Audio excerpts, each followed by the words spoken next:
So a very good afternoon to all the esteemed guests and the audience present in the special lecture today. I am Devurupa Ghosh from the Center of Environment, Energy and Climate Change, ADRI, who will guide you to the lectures today on the growing impacts of stratospheric ozone layer depletion as well as ground level ozone. So on the International Day of Protecting the Ozone Layer, this special lecture has been organized in collaboration with the Patna Women's College. So without wasting much time, I would like to request Dr. Prabhat P. Ghosh, Member Secretary of Asian Development Research Institute, to present the welcome address. Over to you, sir. Thank you, Devurupa. Friends, it's my great pleasure to deliver a small welcome address. I'm not an expert on this subject, but even for an ordinary person, you must be knowing that this ozone layer problem is one of the problems which is widely known. I do not know whether they are appreciated or not, even among the non-professionals. People always talk about ozone layer, ozone layer, ozone layer. And that only shows how serious is the problem of ozone layer depletion. This lecture that we are organizing today is of course very helpful for us, all the specialists in the subject. But frankly speaking, by virtue of being a social scientist, I wish similar gatherings and lectures were there, even for the ordinary people who are not specialists. It should be a mass phenomenon and not just a phenomenon for the specialists of the organizations. I also appreciate that, as Vivek informed me this morning, that since 1987, when the protocol was signed, which protocol? Montreal Protocol, the amount of progress we have made in ozone facing the challenge of pollution is substantial. To quote, ozone layer protection efforts have significantly contributed to the fight against climate change by averting an estimated 130 billion tons of carbon dioxide equivalent emission. It has also led to fewer instances of skin cancer, cataracts, and immunodeficiency in communities across the world due to increased protection from UV radiation. Ozone protection measures have also preserved agricultural production, which is very important for Bihar, and reduced risk to wildlife and ecosystems. Apart from all the participants in these lectures, I especially welcome Sri Umashankar Singh, who was until recently a member of the Indian Forest Service. And as I am informed, he's not just a bureaucrat, but a serious technocrat in his own field. I also welcome Mr. Madhukar Swayambhu, with whom we interacted before. And we also know how expert and how knowledgeable he is in this field of environment challenges in general and the ozone depletion in particular. I also thank the Women's College for collaborating us to arrange these lecture series. With these words, I welcome you all again and would request the report next. Yes. So urban ecosystems can no longer be considered as a separate entity to the environment, as they have direct and indirect impacts on the immediate as well as wider environments. Urban areas are also huge centers of demand for ecosystem services, being the central hub of human-nature relationships. So, owing to the global concern of ozone layer depletion, it is equally important to work upon the ozone found in the troposphere, as it has huge environmental consequences due to a combination of gases formed. Therefore, adhering to the 2021 theme of World Ozone Day, that is, keeping us, our food and vaccines cool, lectures on the environmental sustainable approaches for the restoration of the urban ecosystems will be facilitated by our two key speakers, Dr. Umashankar Singh, IFS, and retired Principal Chief Conservator of Forests, Department of Environment and Forest, Government of Uttar Pradesh, and Mr. Madhukar Swayambhu, the Vice President of Community Friendly Movement, New Delhi. So without wasting any more time, may I request Dr. Umashankar Singh to kindly address his session on the role of forest ecosystem in mitigating the impacts of climate change and ground level ozone to the audience. And another thing for the participants, in case there are any questions, I would request them to put it in the chat box that would be addressed post the session. Thank you. Over to you, sir.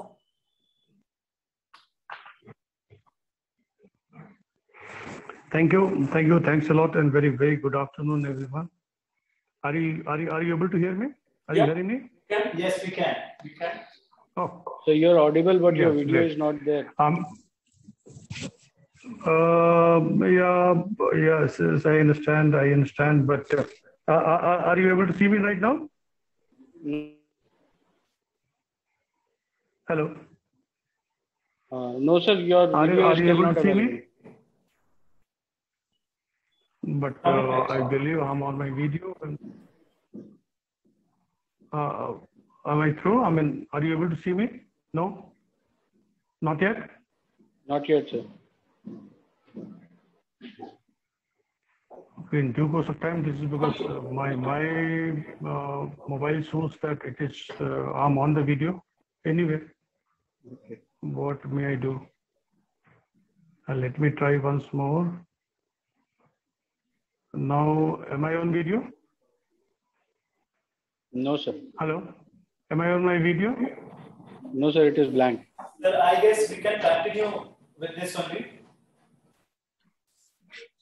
But Vivek ji, how will he share his presentation? So he is not presenting, he will be speaking. Okay. Right. Perfect, sir. Dr. Sahab, you can please go ahead. Go ahead, should I? Okay.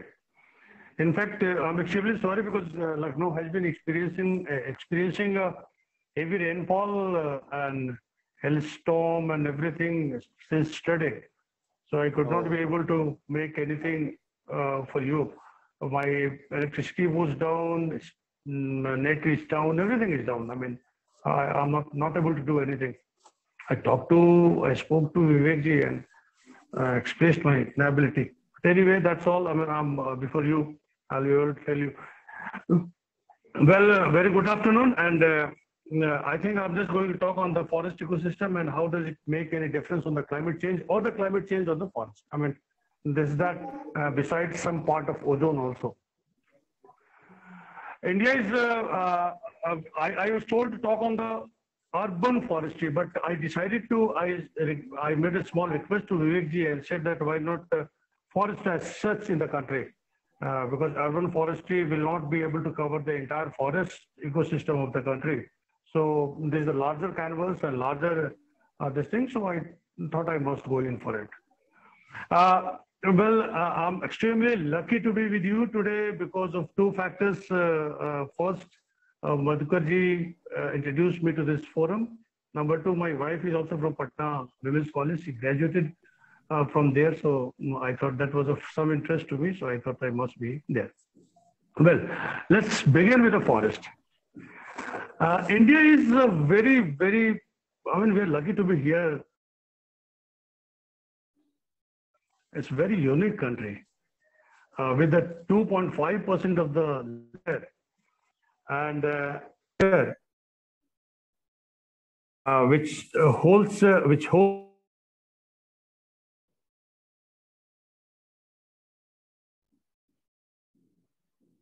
huge pressure on.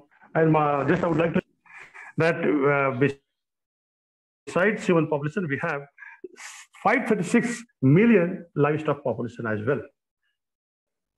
But we are lucky. We are very biodiverse country. If you look at it from the biodiversity point of view, the plant species which exist on this on the face of this country would be somewhere around 45,523 species, which constitutes 11.8% of the world flora. And the 17,500 flowering plants we have, and 32% of which are endemic to this country. So we are very, very biodiverse country. India is also one of the 17 mega biodiversity country. Very rich. And Government of India publishes a report that we call biennial report. That's of course that's there. That's we call the Indian Forest ISFR, Indian Institute of Forest Report. The report says that we have got 24.56% of the green cover, forest cover. That's what we call forest cover.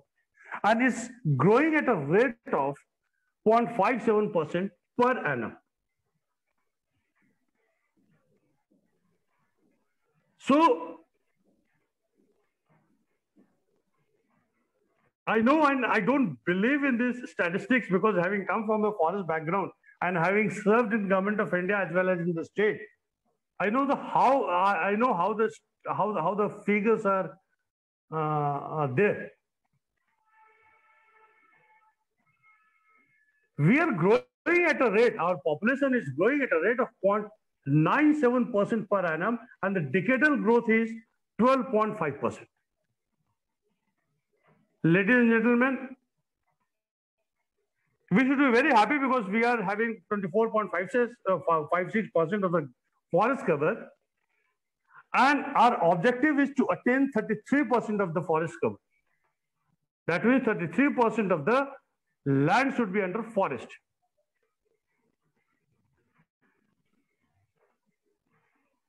And the way we are planting every year, I do not know if the secretariat, if the offices in Lucknow or in UP should have been inside the forest. But that is not happening. Last year, we planted 25 crores of seedlings in one day.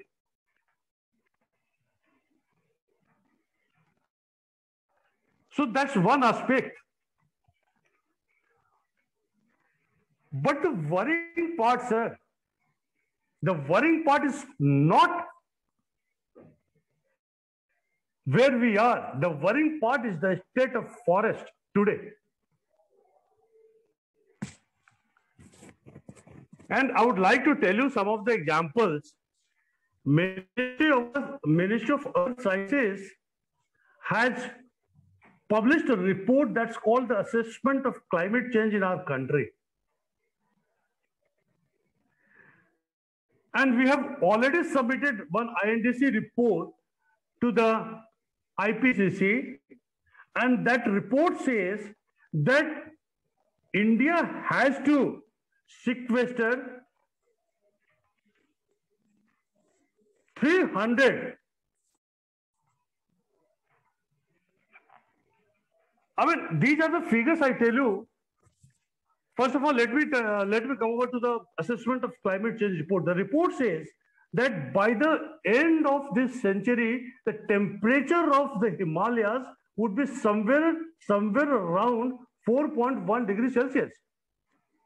I don't agree with this because I've already worked in Himalayas. And just I'm coming, I've been to Nainital a couple of days back. And the way the things are going on, today the temperature has risen to the level of 1.2 degrees Celsius in Nainital. The Nainital, which was supposed to have no fan, no AC, today the hotels are having ACs and fans installed into the rooms.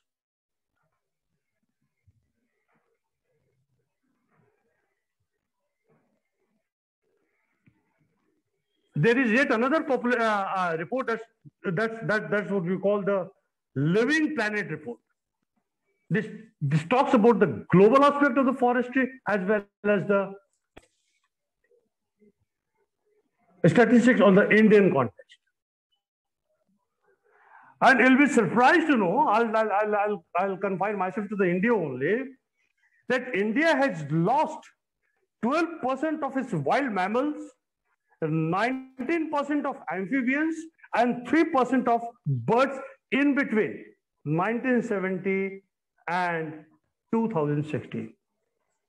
So we are on a decline.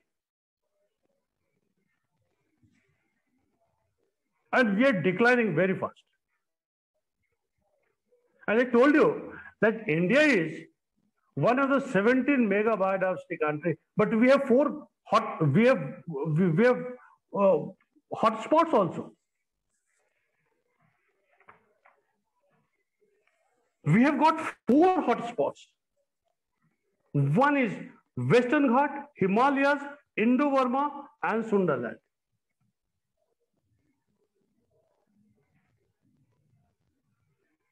I'd like to confine to Himalaya. I'd like to go. I'll talk about the Himalayas first, because Himalaya is very close to my heart. I've been there. Recently, you must have seen what happened in Rishi Ganga hydro project in Chamoli.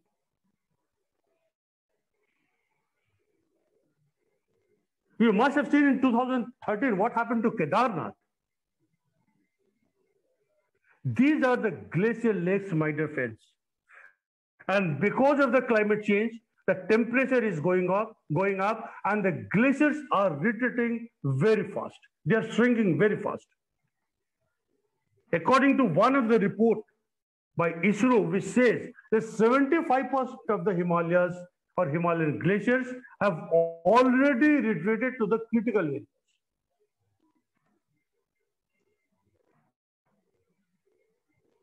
And in some cases, the retreat is to the level of 48.2 meters per annum. And where is that? Where is the water going? Probably many of you must have seen the Himalayas. Wahan pe, it's not something like that. We have got a plain ground. We've got valleys, we have got turfs, everything. वो पानी उसमें जो जमा होता है, and the water is accumulated into the valleys, and they keep on accumulating. And that's what we call them glacial lakes. In some of the cases, their expansion rate is 97 meters per annum. And this is happening because of the climate change, because this is happening because of the rise in temperature. And if you tell me how to link it with the forest, because having worked in Himalayas, I know there was a Ravi Chopra committee which says that there shouldn't be any hydro project in the Himalayas. But who knows? I mean, who says and who cares? Committees are formed because of the likes and the dislikes of the political bodies, politicians. The Supreme Court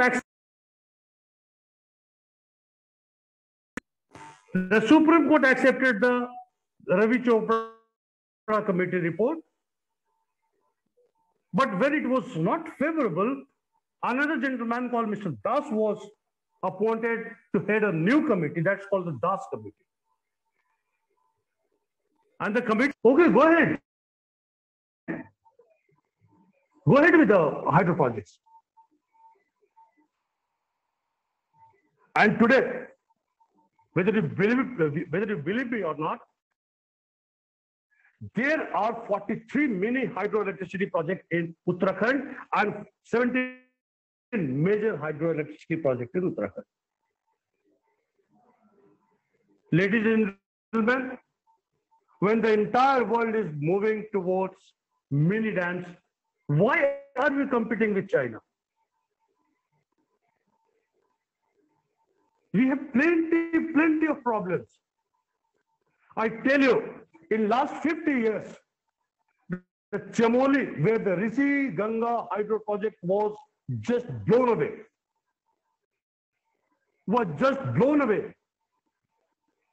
had 50,000 of trees being cut for these projects. And the land transfer was, the forest land was given away for the non-forestry activities. There are 13 districts in Uttarakhand. There are 13 districts. And out of 13 districts, 7 districts have shown decline in forest. They are namely Bageshwar, Dehradun, Garhwal, Haridwar, Nainital, Tehri Garhwal, Uttarkashi. And the decline is to the level of 58 square kilometer in forest area, then varying from 1 to 58 square kilometer. These are the huge areas in the hills. Hill ecosystem is very, very different to that of the plain ecosystem. We can't afford to lose a single, even 1 inch of land. There was a research done by Kumaon University, which says that if you want to increase the productivity of your land, then 70% of the land area has to be under forest cover. Let aside climate change. And now we have the ozone problem. 72% of the Indian forests are tropical, moist deciduous or dry deciduous forests. And these forests, they produce a kind of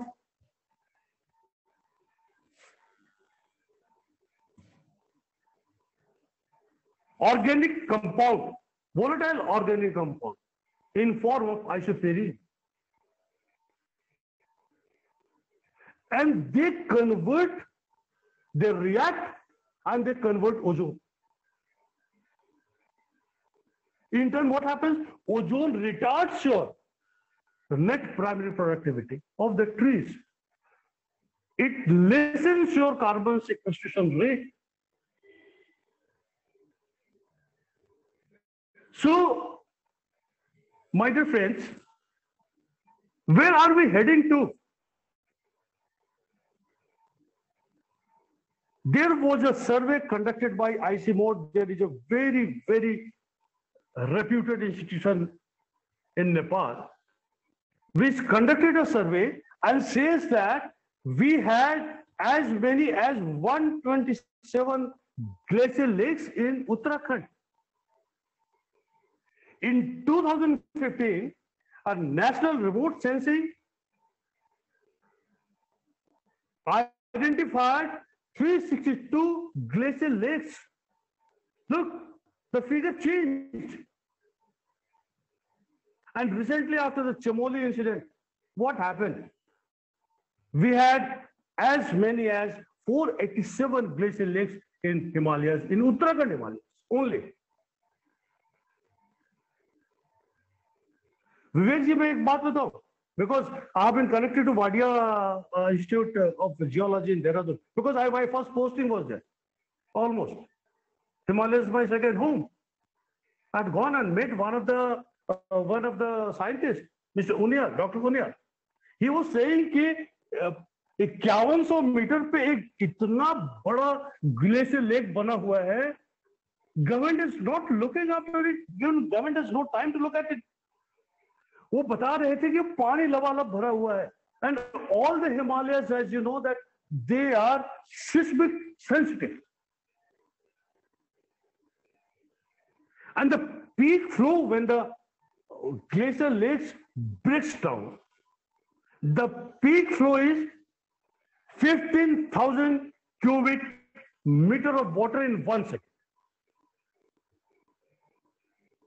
और ये बता रहे थे कि ये पूरा का पूरा जिसे हम मोरेन कहते हैं, जिस दिन ये टूट गया, हमारे गांव के खेतों में जो लोग मरेंगे उसका तो अंदाजा नहीं.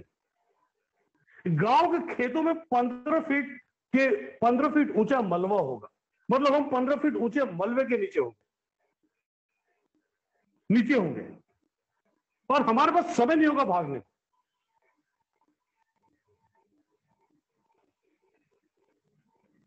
And these glacial lakes are called imjars. 213 में what happened in 2030? We said that Kedarnath बच गए, एक शिला आ गई, भगवान शंकर की बड़ी कृपा थी. मैं भी भगवान शंकर का बहुत मानता हूं, बहुत बड़ी कृपा है, बच गए, केदारनाथ बच गया. लेकिन भगवान की कृपा होनी चाहिए, लेकिन उससे ज्यादा आपको और हमको मेहनत करने की जरूरत है. And will you trust me? I have got the horse's mouth The government of India is not at all worried about it now. The entire lake is again refilled. The entire lake is again refilled. वो जिस दिन भी टूटेगा दूसरा episode होने वाला है. One of my batchmates called Atul Agarwal, again from Bihar. He was Indian Forest Service also. भगवान पे बड़ी आसक्ति थी उसको, बहुत आसक्ति थी, बहुत प्यार, भगवान को बहुत मानता था. वो केदारनाथ गया हुआ था 2013 में. वो, उसकी बीवी, उसके 2 बच्चे, दोनों बच्चे आईटी में थे, first year.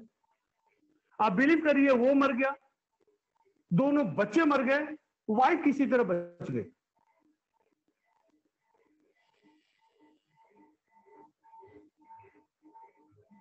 But we are born not to take lessons from our mistakes. अब मैं जल्दी खत्म करूंगा, खत्म नहीं करूंगा अभी. मैं 15 मिनट क्वेश्चन आंसर सेशन लूंगा. उसके बाद एक हिमालयस में एक और है दिबांग. एक दिबांग जगह है अरुणाचल प्रदेश में, small district my dear. And we have decided to construct 2 bigger dams out there on 2 rivers called Dry River and the Tangon River. And the incline of the hill is ranging in between 45 degrees to 60.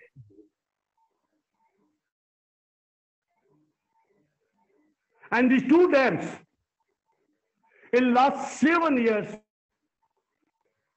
has experienced 34 earthquakes.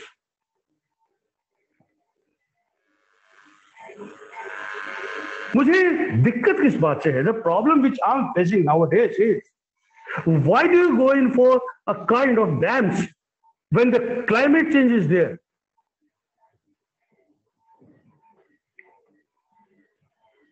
अब अगर मैं ये कहूं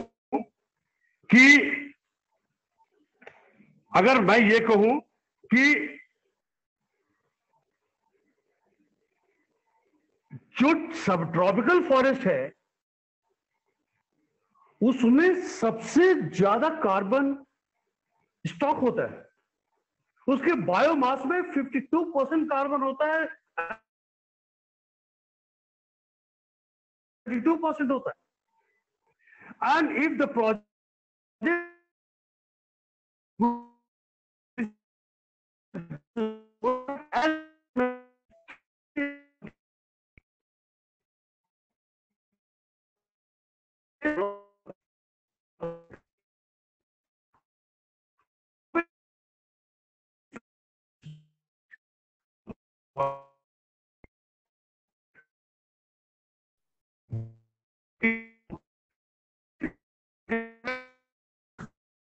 There is some bandwidth problem at your end, I guess. Where Norway contains only 250 to 281 species.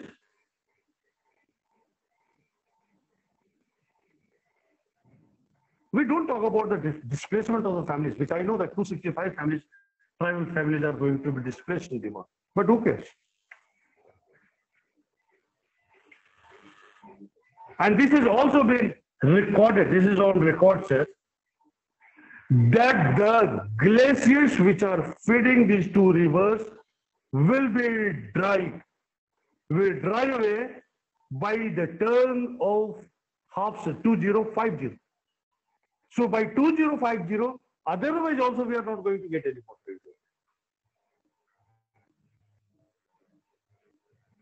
What do I do care? We don't care about climate change. We don't care about forest. There is an elephant reserve in Assam. The reserve is called as Dr. Singh. Dr. Singh, these are very interesting information for all of us. We can take it up. Elephant reserve. Okay. We have certain time limits. You could take about 2-3 minutes more and finish. Hello? Hello?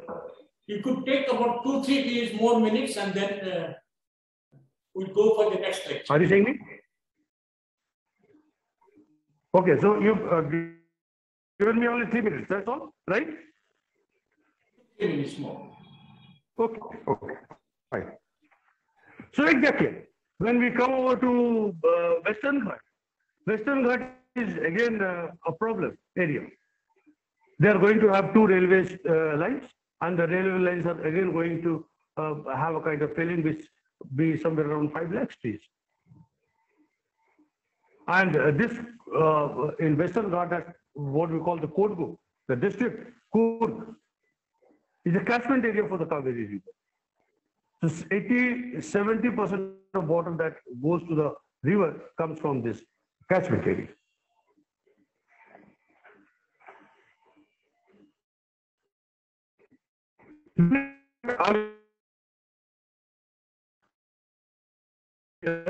The forest fire has increased over 125%.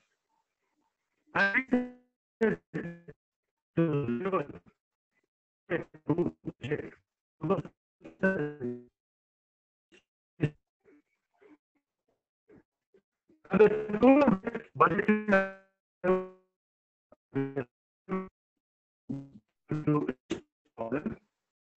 So you're not audible. There is some bandwidth issue at your end, I guess.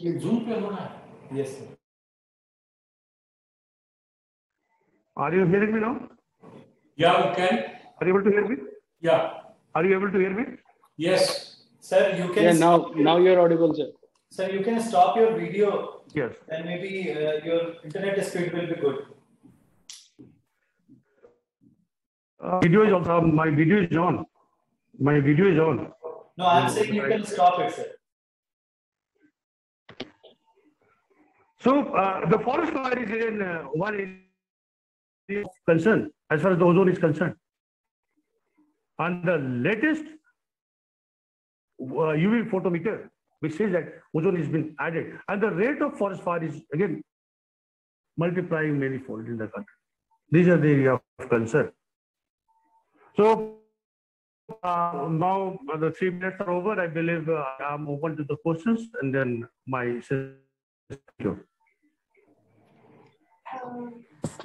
So questions we will address it post Madhukar sir's session. So before that, thank you so much, sir, for enlightening us on some of the real scenarios of climate change.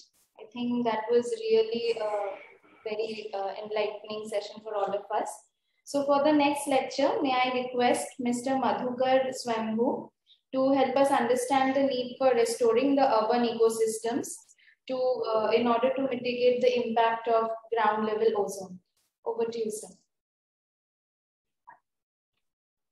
Thank you. I guess the need is already been created by Dr. Saab. He's already enlightened us with the kind of things which are happening on the national scale into the biodiversity zones. So I'll rather share a presentation. It's a small presentation, and I'll be talking more about the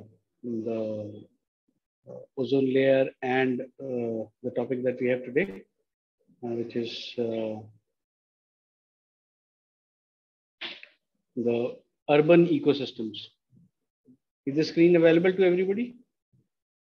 Can you see this slide? Yes, we can see. Can you make it full screen? Yes, we can see. Okay. So today is the World Ozone Day, 16th of December, 2021. It was started in 1987, that we all know, because of the Montreal Protocol. And for those who do not understand what is the Montreal Protocol, there is a UN body which works on the climate change. And there was a meeting for this particular body, which was held in 16th of September, 1987 in Montreal, Canada. And there, for the first time, there were laws made internationally to work on the ozone layer depletion. So let me just set the agenda for this presentation. First, we'll talk about the ozone layer, then we'll understand the cause for depletion. Then we'll come on to the urban ecosystem, which is today's focus area, and I'll come on to the way out, which is my understanding. So let's first start with the ozone layer. What is the ozone layer? We all know it is one of the atmospheric layer, the ozone, which is there in the stratosphere, just above the troposphere, wherein we are breathing. We are all breathing, and all the cloud formation and everything happens in the troposphere. And once the troposphere ends, which is about 20-kilometer height from the Earth's surface, the land surface, or you can call it the sea surface, 20-kilometer above that, the troposphere ends and the stratosphere starts. And just on the start point, there is a thin layer of ozone. Now, what is ozone? Ozone is another formation of oxygen, which has got 3 atoms of oxygen instead of 2 atoms. Usually, what we breathe is O2. That is a stable atom of oxygen, a stable molecule of oxygen, which consists of 2 atoms. But in the ozone layer, there is another form of oxygen, which is O3. There are 3 atoms of oxygen. Now, why it is important is because it filters the UV rays. So the depletion started happening somewhere in early 70s. And by 1987, there was a proper hole in the ozone layer, and it was creating a lot of skin cancer and cataract and whatnot. Therefore, it was taken on a global level. The association of all the countries, they decided to find out the reason. And in 1987, there was international law made, and most of the countries followed it. So that is how we started working against the reasons which were creating this hole. So coming on to the causes for depletion, there were primarily 2 causes. One is nitrous oxide, the nitrogen oxide, and chlorine. Even bromine is there. So these chemicals were produced primarily for air conditioning and refrigeration. And nitrogen oxide, nitrogen dioxide rather, is basically created because of the burning of the coal, right? So there was this chlorofluorocarbons, which were primarily used in refrigeration and air conditioning. These chemicals were banned all across the globe. And fortunately today, if you look at any of the fridges that we buy or any of the air conditioners that we buy, they are not using CFCs. Chlorofluorocarbons are no more being used for refrigeration or air conditioning. So this scenario has changed post the Montreal Protocol in 1987. But fortunately, unfortunately, nitrogen dioxide or nitrogen trioxide, all that is being produced regularly because this is a production of burning of coal. And you know how many coal-fired power plants we have across the globe.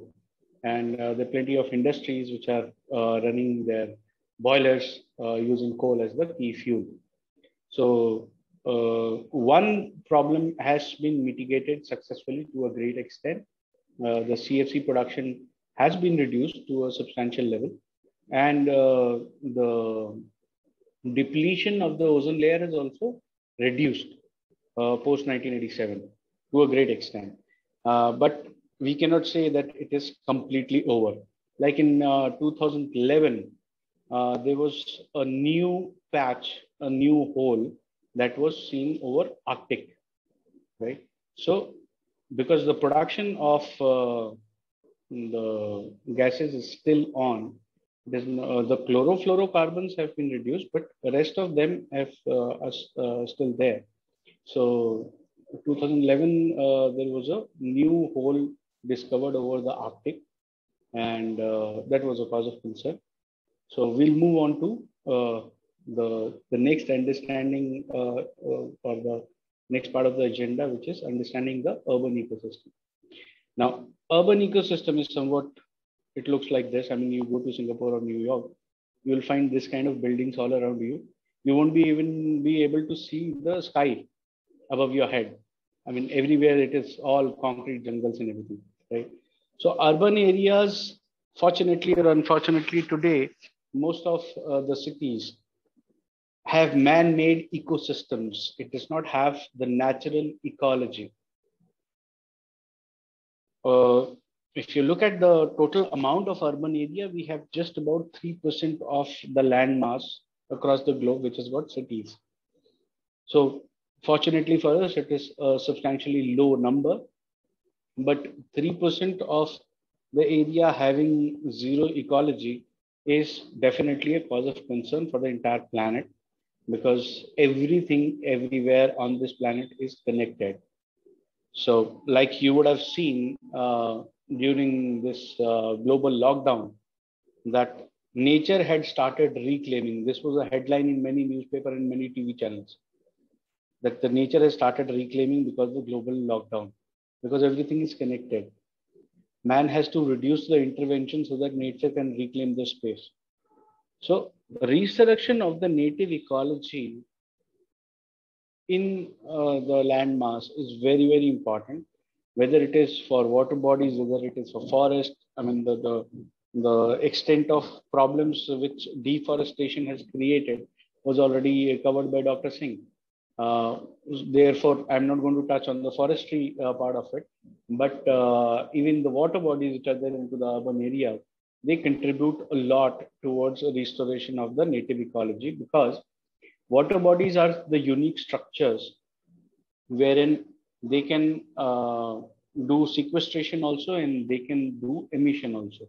Unfortunately for us, today all the water bodies are emitters, whereas naturally speaking, they were all blue carbon sinks.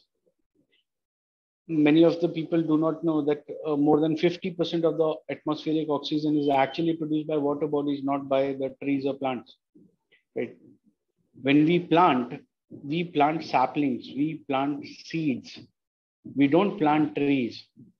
And these saplings need a lot of water to grow into trees. So that is why if you look at the forestation drive, people keep planting saplings over saplings year over year in the same landmass. Last year, Mantri ji did a plantation of 1 lakh trees. This year, he did again 1 lakh trees in the same area, right? Because those saplings did not survive for a year, because we did a plantation, but we did not make adequate provision for water, right? So water is a key concern for the entire ecology. And the moment we start doing restoration of the wetlands and the water body, there will be a lot of changes which will happen even into the forest cover, even into the green cover. So if we are able to recreate a natural ecological ecosystem in the urban areas, instead of a man-made ecosystem that we have created, because ultimately what are the cities? In cities, we just have huge human habitations. We have the residential colonies, we have the schools, the malls, the human rejuvenation areas, the hospitals, the workplaces, offices, and all that, right?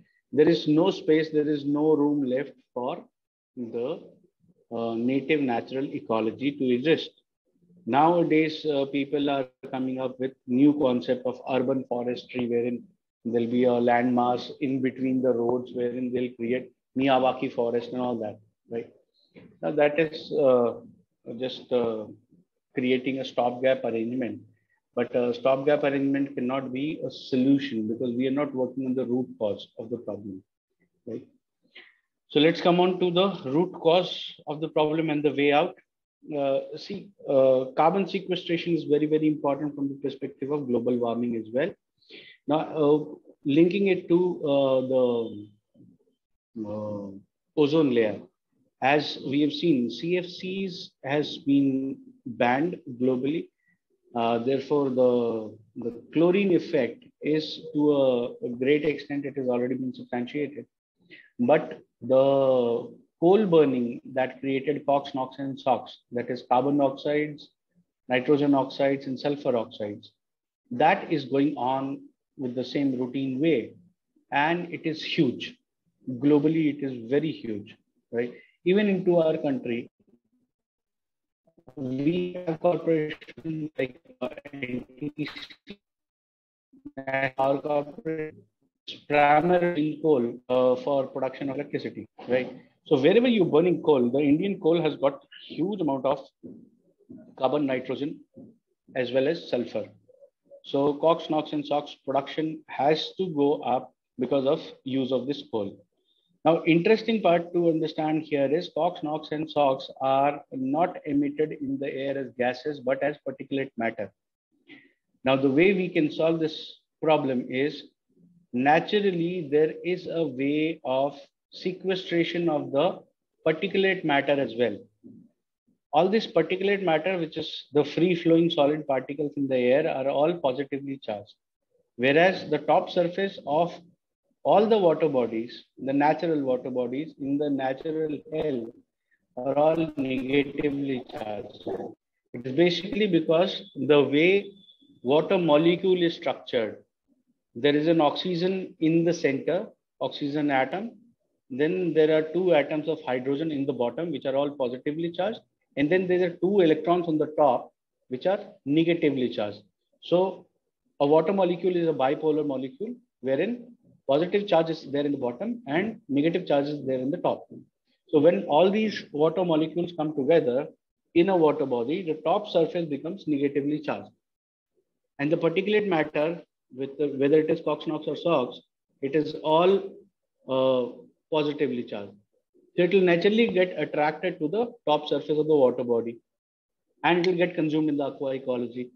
So if your water bodies are in right health, obviously the particulate matter will get settled and the air pollution mitigation will happen naturally. Secondly, every water body performs photosynthesis for production of oxygen. So there will be enough oxygen which will be emitted in the air. That is why if you go to any of the natural water bodies, you feel rejuvenated because we get tired from our brain.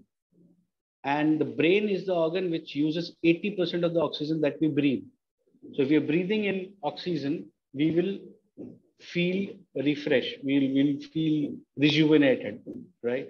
So if we are sitting next to a natural water body which is doing photosynthesis and oxygen being emitted in the air, obviously if we are sitting next to it, we feel rejuvenated because we are getting more oxygen to breathe in, right? So that's how restoration of the native ecology of the wetlands in the water body will help resolve the urban crisis of the man-made ecosystem and take it towards the natural native ecology, which will in turn contribute towards solving the ozone puzzle as well. So that's about it from my side. I hope my presentation was well received. If anybody's got any queries, you may please ask for queries.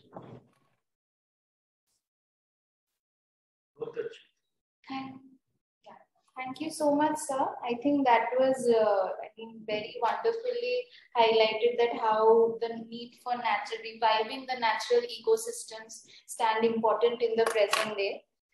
I mean, that can be the bare minimum contribution from the urban areas that is possible. So I extend my thanks to you. Since we have almost come to the end of the program, before that we have with us another special guest, Dr. Shala Yasmin, Professor and Head of Zoology Department from the Patna Women's College. So ma'am, if you could kindly speak a few words on this occasion, it would be really nice. Ma'am, if you are there, could you unmute?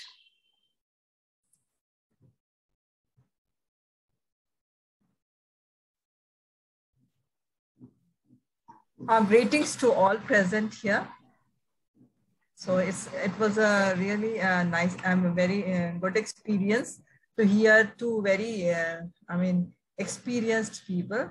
Although the audio was very bad, the first lecture was not very audible, but if we could get his lecture in either a recorded form, it would be very, very nice. I could my students also listen, but because it was full of data I could make out that he has done lots of research, and he was giving, actual data, what he has seen in the field.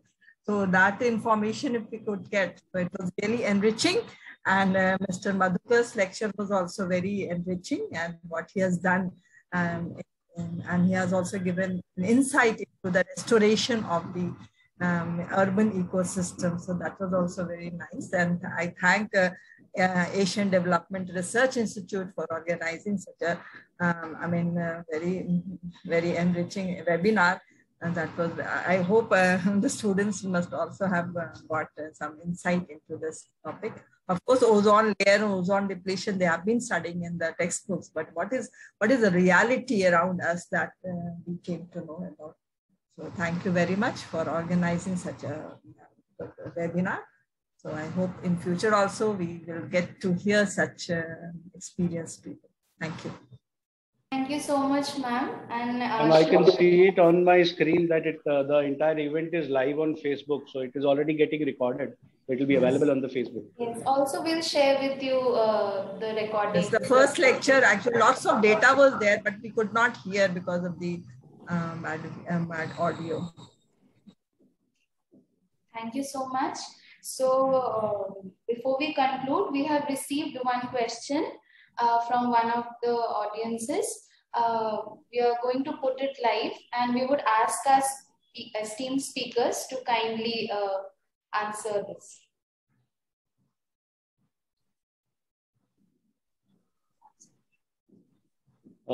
I think Dr.